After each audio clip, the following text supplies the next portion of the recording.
प्यारे बच्चों, आज हम लोग क्रिया के बारे में पढ़ेंगे। क्रिया किसे कहते हैं, क्रिया के कितने भेद हैं, और सबसे बड़ी बात है कि बच्चों को सबसे मुश्किल करने वाला जो शब्द होता है वो कर्म होता है। और कर्म को हम लोग वीडियो के लास्ट में पूरा डिटेल और बहुत आसान तरीका से समझेंगे कि कर्म क्या है।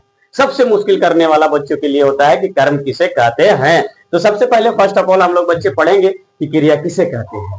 क्रिया क्रिया वह शब्द है जिसे ये पता चलता है, क्रिया वह शब्द है जिससे काम करने या होने का बोध होता है। जैसे पढ़ना, लिखना, रोना, सोना।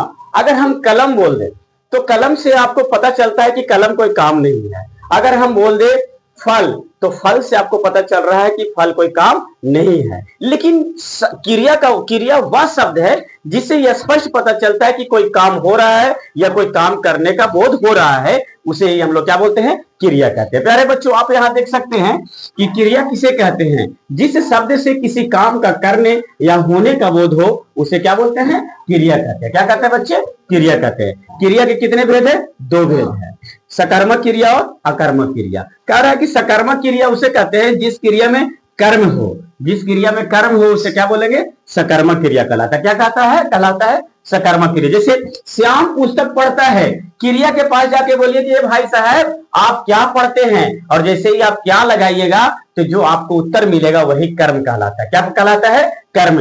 तो कर्म कहलाता है। तो यहां पर आप सवाल कीजिए तो श्याम पुस्तक पढ़ता है, क्या पढ़ता है, तो पुस्तक। इसमें कर्म है, इसमें क्या है, कर्म है। सीता पत्र लिखती है, क्या लिखती है, तो पत्र लिखती है, इसमें भी कर्म है। तो जिस वाक्य में कर्म हो, है ना, कर्म हो, उसे हम लोग क्या बोलेंगे, सकर्मक क्रिया कहलाएगा। क्या कहलाएगा, सकर्मक क्रिया कहलाएगा। अकर्मक क्रिया किसे कहते हैं, जिस क्रिया में कर्म ना हो वह अकर्मक क्रिया कहलाता है। जैसे वह जाता है, मैं हंसता हूं, गीता सोती है। आप यहां ध्यान दीजिए कि वह जाता है, आप यहां देखिएगा तो इसमें कर्म नहीं है। मैं हंसता हूं, इसमें भी कर्म नहीं है ना।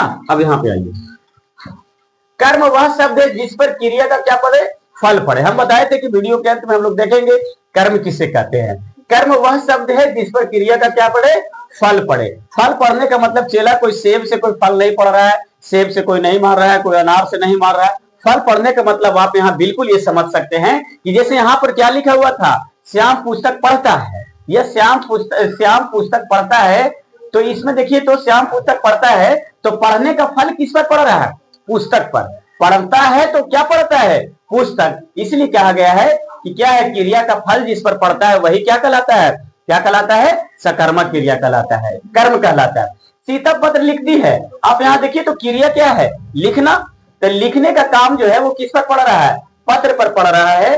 तो ये लिखती है, क्या लिखती है, पत्र लिखती है, इसीलिए इसको हम लोग क्या बोलेंगे, सकर्मक क्रिया कहलाएंगे। क्यों, क्योंकि इसमें कर्म है। क्या है, कर्म है। अकर्मक क्रिया में आप देखिए, जिस क्रिया में कर्म ना हो वह अकर्मक क्रिया कहलाता है। जैसे वह जाता है, तो जाता क्या है, यहाँ पर कोई आपको कर्म पता ही नहीं चल रहा है, जाता है, क्या जाता है भाई, कुछ पता नहीं चल रहा है। वह हंसता है, क्या हंसता है, सवाल का उत्तर नहीं मिल रहा है। गीता सोती है, क्या सोती है, कोई सवाल का उत्तर नहीं मिल रहा है। इसीलिए इसमें कर्म नहीं है, इसलिए अकर्मक क्रिया